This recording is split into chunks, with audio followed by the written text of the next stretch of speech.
ये आपका 10 questions practice paper है और प्रैक्टिस पेपर में चलिए जी कुंदन जी बताइएगा कि it is high time you अब मीट, मीटिंग, मेट और had meet, please. Meet sir. Meet, you tell me. Meet, meeting, met और had meet. See met, you meet. Listen to me, remember that day, उस दिन को याद कीजिए। When I was teaching you past indefinite. If the sentence has it is time, it is high time, it is about time, it is proper time और उसके बाद यदि subject entry मारता है तो वर्ब हमेशा V2 आता है। अगर हम V2 की बात करें तो इट इज़ हाई टाइम के बाद हमारा एक सब्जेक्ट यहाँ है और इस सब्जेक्ट के बाद हमको V2 चाहिए और V2 चाहिए तो मीट हमारा 1 है, मीटिंग नहीं होगा और मेट हमारा second form of the verb है और हैड के साथ कभी मीट नहीं होता है, मेट होना चाहिए था। But your answers will be C. Listen, C will be the right answers. Okay, पहला का आपका सी हो जाएगा। Either of this two boys you, excuse me, either of this two boys you. अब एक चीज़ याद रखिएगा स्टूडेंट, यहाँ पर आइदर के साथ टू का इस्तेमाल होगा क्योंकि अगर यहाँ पे 3 होता तो आइदर नहीं आता। आइदर का इस्तेमाल हमेशा 2 के लिए होता है और यहाँ पे 2 बॉयज ये इंडिकेट कर रहा है, लेकिन यहाँ पर हमको क्या चाहिए? वर्ब चाहिए। वी जस्ट वांट वर्ब, हम लोग को वर्ब चाहिए और वर्ब में हेल्प्स, हेल्प, टू हेल्प और हेल्पिंग है।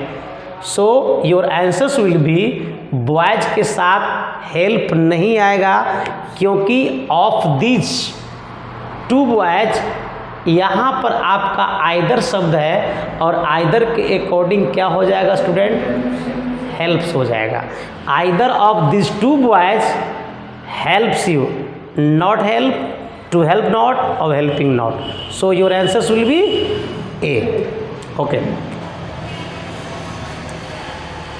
Sita is mad, people praise her. Student याद रखिए, this is the problem of your conjunction. ये कंजंक्शन का प्रॉब्लम है कि सीता इज मैड ये अपने आप में एक सेंटेंस है और पीपल प्रेज हर इसमें अपने आप में एक सेंटेंस है। एक सेंटेंस और एक सेंटेंस, सेंटेंस की संख्या 2 हो गई और 2 सेंटेंस के लिए हमको एक कंजंक्शन की आवश्यकता है। वी नीड कंजंक्शन और कंजंक्शन यहाँ पे दैट है, सो है, एंड है और एट है। लिसन टू मी केयरफुली, याद रखिएगा। When the two sentence are controversy each other, यदि 2 सेंटेंस के बीच में अगर कोई कटाच हो, कटाच कहने का मतलब है, आई मीन टू से कि अगर पहला सेंटेंस अगर पॉजिटिव है तो दूसरा आपका निगेटिव होता है और पहला सेंटेंस अगर आपका ऑलरेडी निगेटिव है तो दूसरा सेंटेंस आपका पॉजिटिव होता है और दोनों को कटाच करने के लिए हमारे पास there are so many conjunction. आप बट का सहायता ले सकते हैं, एट का सहायता ले सकते हैं, हावेवर का सहायता ले सकते हो। But Sita is mad, Sita is mad ये सर याद रखिएगा ये निगेटिव क्वालिटी है और इसी क्वालिटी को लिखता है कि पीपल प्रेज हर, ये इसका पॉजिटिव है। This is your negative and this is your positive, so your conjunction will be 8, यानी कि your answers will be D. D will be the right answer of this question. इस question का आपका D सही है। Sita is mad yet people praise her. Okay, it is 5 years, ये as नहीं है स्टूडेंट, ये एज नहीं है। It is 5 years since I dash him. चलिए कुंदन जी बताइएगा, it is 5 years since I him, what will you fit here? Shah, excuse me, rule is that कि यदि सीन्स के, ध्यान दीजिएगा, यदि सीन्स के पहले वाला या तो अगर वो प्रेजेंट परफेक्ट में हो तो सीन्स के बाद मेरा पास्ट इंडिफिनिट आता है। It is 5 years since I saw him, option number क्या हो जाएगा बाबू? She will be the right answer. Okay,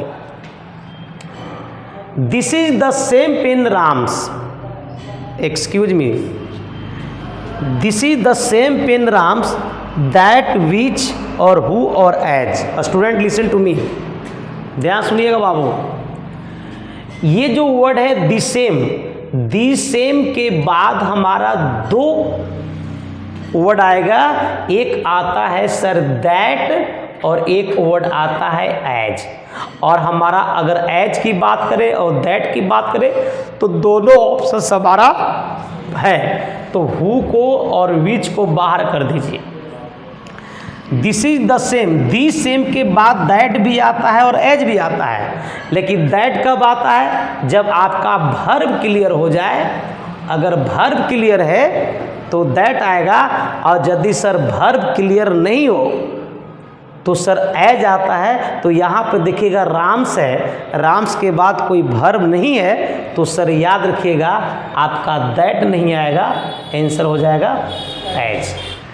if you come to me I you, this is the conditional sentence. Okay, if you come to me I you, तो अब एक बात बताइए कि if you come to me this is your present, तो जाहिर सी बात है कि there will be the future, तो फ्यूचर के अकॉर्डिंग क्या होगा? ऑप्शन नंबर डी हो जाएगा।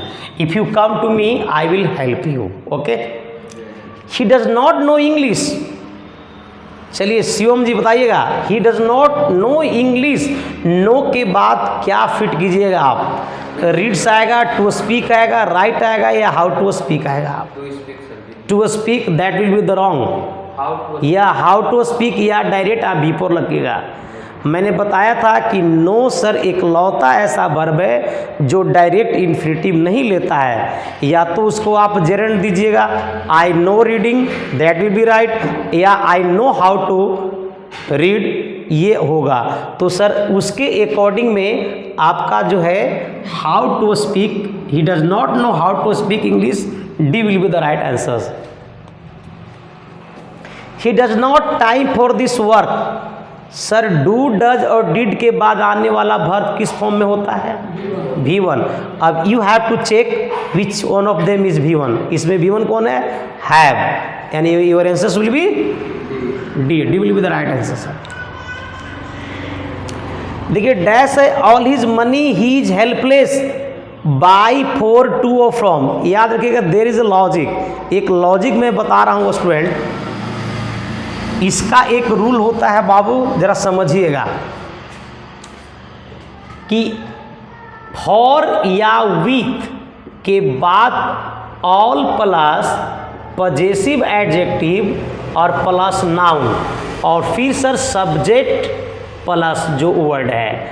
तो याद रखिएगा यहाँ पर ऑल दिया हुआ है, पजेसिव एडजेक्टिव दिया हुआ है, नाउन दिया हुआ है, सब्जेक्ट इधर दिया हुआ है, बट प्रेपोजिशन या तो फॉर होता है या तो विथ आता है।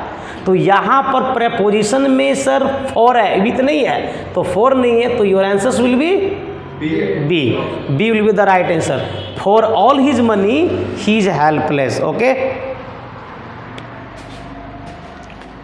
Sir, it is who has help me. Student याद रखना, ये कॉम्प्लीमेंट में आपका यदि सब्जेक्ट आता है तो them will be wrong and him will be wrong, but you have to select either it will be or that will be, या तो सर दे होगा या तो ही होगा। बट याद रहे इट इज़ अगर आप यहाँ पे दे लगाओगे तो फिर यहाँ पर हैव आ जाएगा, इसलिए your answers will be D, D will be the right answer.